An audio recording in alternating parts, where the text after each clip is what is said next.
எல்லாச்சும் வர மாட்டோம். எல்லாருமே இங்க கூப்பிடுவாங்க. இந்த 2 புலி இருக்கு பாத்தீங்களா, வாராகி அம்மன். 2 புலி இருக்கு பாத்தீங்களா, இதுதான் வாராகி அம்மனுடைய ஆலயம். அடுத்ததான் முக்கியமா மேல ஒரு கோபுரம் இருக்கு பாத்தீங்களா, அதுதான் விசாலாட்சி அம்மனுடைய படித்துறை. எல்லாரும் கூப்பிடுவாங்க. மாதா விசாலாட்சி அம்மன் மேல இருக்கு பாருங்க, அங்க இருக்கு மேல இருக்கு பாத்தீங்களா, தங்கத்துல குழும்பு இருக்கு பாத்தீங்களா, அதுதான் விசாலாட்சி அன்னையுடைய ஆலயம். அந்த படித்துறைக்கு பேர் வந்து மீர்காட். மீர்காட் மீர் யானை காட்டுது. மீர்காட் மீர்காட் மீர்காட் மீர்காட் மீர்காட். இதுதான் விசாலாட்சி அம்மனுடைய ஆலயத்துக்கு போகக்கூடிய படித்துறை. சரிங்களா சார்? வாய்ஸ் தூக்க வைக்குது. சவு போட்டுருக்கேன். இனிமையா பாடுறீங்க நீங்க. நீங்களும் தூக்கிட்டு இருந்திருக்கீங்க.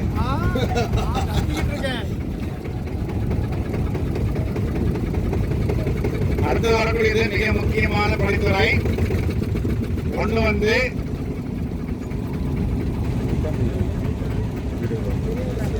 நம்ம ஆக்சுவலி விசாலாட்சி அம்மாவோட ஆலயத்துக்கு இப்படி போகணும், கொஞ்சம் ரெஸ்ட் போகணும் இல்லையா.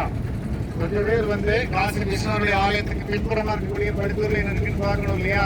அதனால நம்ம அந்த காசி இந்த கூட இருக்கு பாத்தீங்களா, இந்த கூட இருக்கிற இடத்துல வந்து மேல ஏறி பயங்கர கூட்டமா இருக்கு.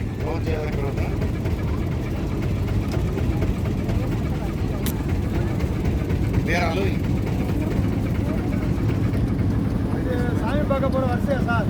இல்ல நம்ம வந்து சாமி பார்க்க போற வருஷம் தான். நம்ம வந்து நேரம் மேல போய் பாரத் மாதா, தென் அகல்யாபாய், தென் இவங்க சங்கராச்சாரியார் ரெஸ்ட் ரூம் முடிச்சுட்டு அதுல இருந்து ஒரு ஷார்ட்கட் இருக்கு. அந்த ஷார்ட்கட் வழியா விசாலாட்சி அம்மாவோட ஆலயத்துக்கு நம்ம போயிடுவோம். ஆமா, இப்ப இல்ல போயிட்டு அதுல போயிடும். இதுதான் லலித் காட். லலிதா காட்டுங்கிறது வந்து அன்னபூர்ணா அம்மாவுடைய போஜன சாலைக்கு போற வழிதான் லலித் காட். நேபாள் மகாராஜா டெம்பிள் பசுபதிநாத். அந்த மேல இருக்கு பாத்தீங்களா ஒரு பில்டிங், இதுதான் நேபாள்ல பசுபதிநாத் கேள்விப்பட்டிருக்கீங்களா?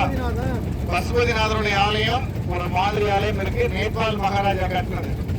லலித் காட் பசுபதிநாதர் இங்க மேல இங்கே காட்டிட்டோம். நேபாள் வரணுங்கிற அவசியம் இல்லை. என்ன இருக்கு பாருங்க அந்த மரத்துக்கு பின்னாடி. இந்த கியூ வந்து காசி விஸ்வநாதர் ஆலயத்துக்கு போற கியூ.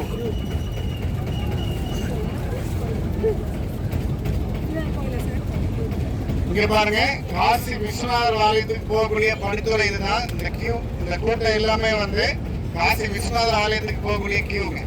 சரிங்களா? இல்ல மத்தியானம் வேற வழியில வருவோம். 4 கேட் இருக்கு, வேற வழியில வரும். இப்ப இந்த கேட்ல இருந்து போற 2-3 இடத்துக்கு பார்த்துட்டு ரெஸ்ட் ரூம் பார்த்துட்டு அப்படியே நம்ம எக்ஸிட் ஆகிற வழியை பார்ப்போம்.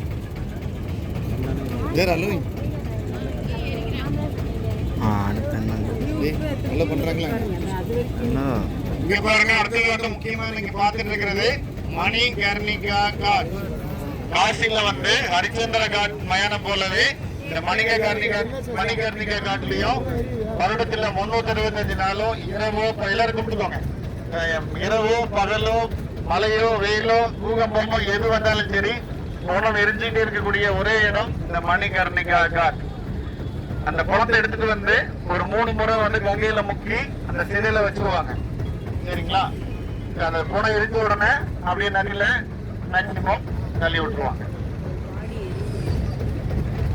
இந்த படுத்துறை பேர் வந்து மணிகர்ணிகா காட்.